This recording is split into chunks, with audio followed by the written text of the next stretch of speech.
in pozdrav vsem, posebej še pobudnikom današnjega zbora, predavateljem in vsem, ki smo si našli čas, da smo se tukaj zbrali.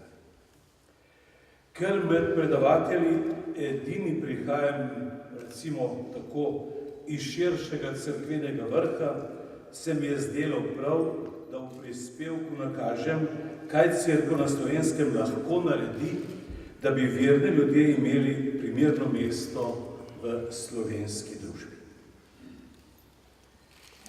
Ne začenjamo iz nič, ampak le na nov način nadaljujemo delo, ki so ga drugi opravili že pred nami.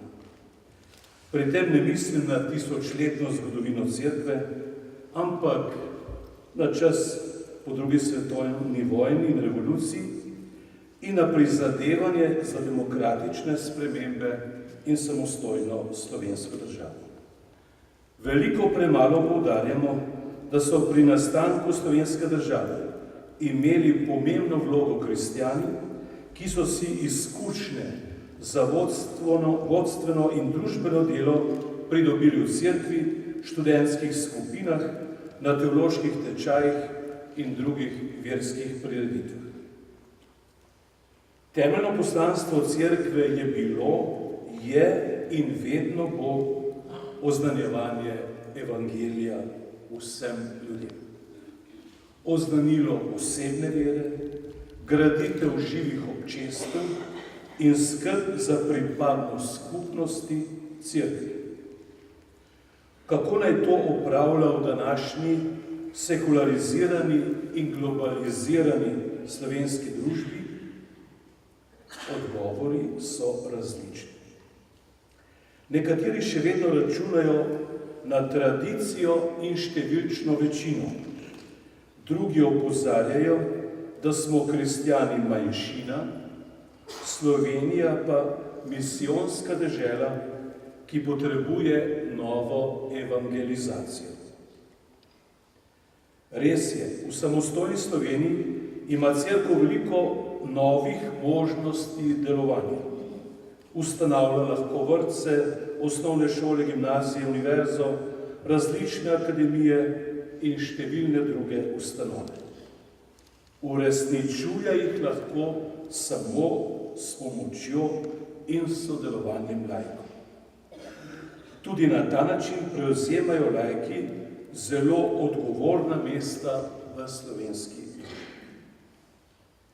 V odnosu družba-cerkev je prišlo pri nas do velikih sprememb. Kultura, ki je bila nekoč prepojena s krščanstvom, je danes povsem laična.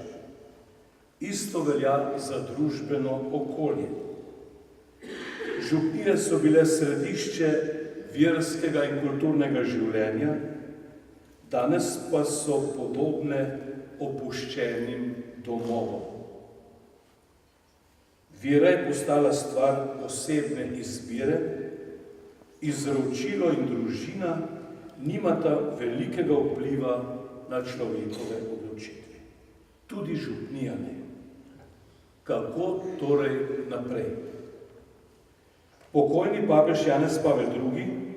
Je ob svojem prvem obisku v Sloveniji opazil to našo negotovost in naročil, da mora slovenska cerkev zaradi novih družbenih okoliščin izdelati posodobljen in jasen pastoralni načrt, ki bo poleg skrbi za osebno vero vključeval tudi družbeno angažiranost vernih ljudi.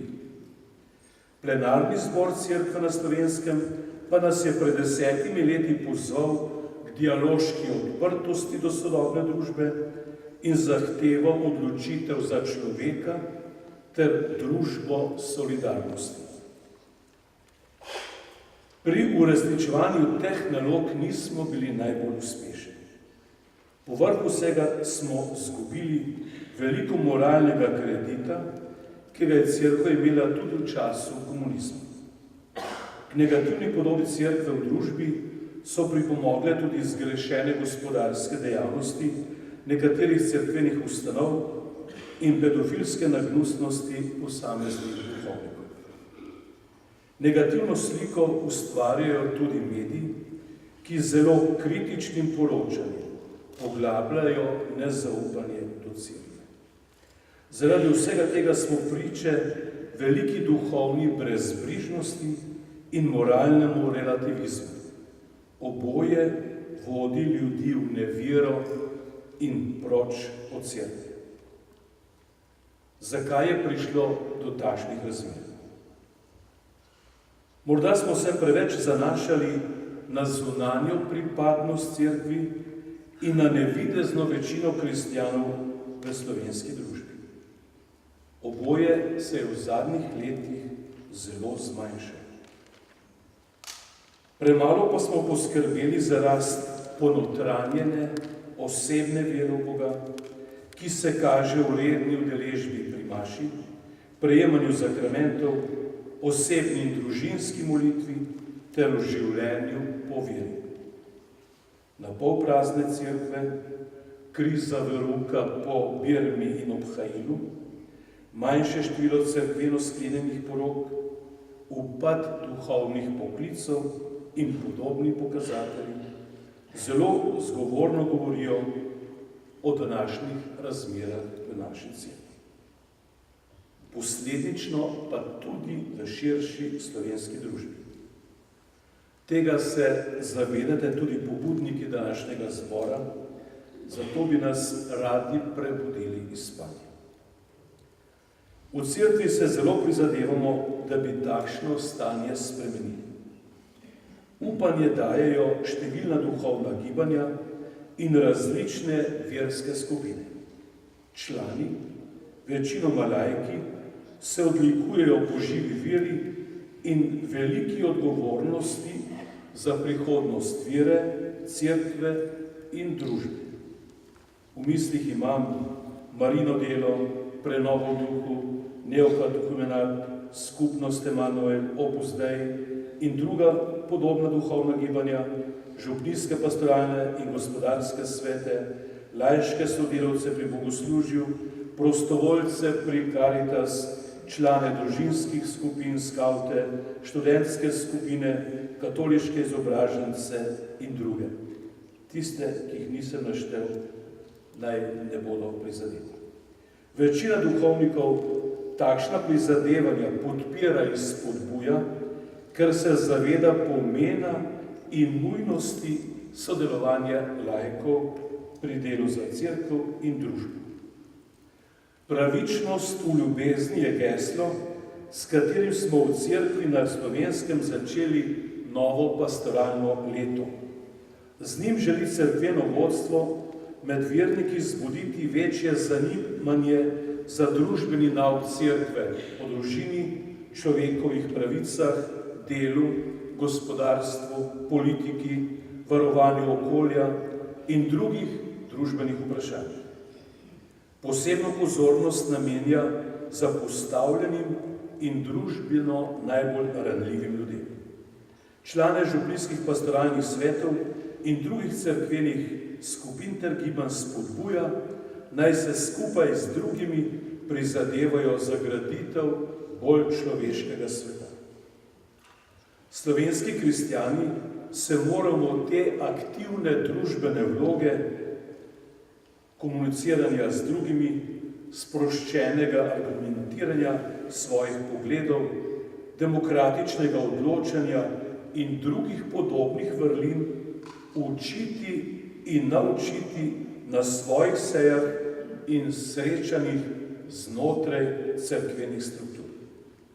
Zaupanje, prijateljsko prepričevanje, spodbujanje, medsebojno priznavanje, pohvale in kritike, skrb za osebno zrelost v odnosih do drugih, so vrline, s katerimi se moramo ponašati.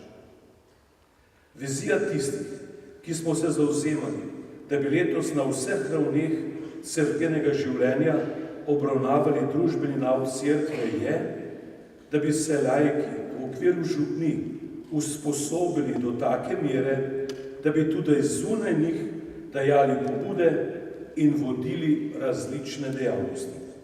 Eni kot skupine civilnih družb za delo na področju prostovoljstva pri reševanju različnih družbenih problemov, drugi kot člani političnih strank za delo v politiki, tretji na področju kulture, znanosti in tako naprej. Slovenski kristjani moramo skupaj z drugimi sodelovati pri ustvarjanju skupnega dobrega, socialne pravičnosti in resnične solidarnosti. Tudi v tem primeru velja svetopisemska misel, dela je veliko, delavcev pa premalo. Po besedah ljubljanskega nadškofa in metropolita dr. Antona Stresa je poglavitni cilj sedanjega cerkvenega prizadevanja rast osebne vere ljudi in krepitev njihove krščanske odgovornosti za pravičnost in skupno dobro tako v cerkvi kot v državi. Z drugimi besedami, začeti moramo pri sebi. Kdor hoče druge buditi, mora biti prej sam buden. Hvala lepa.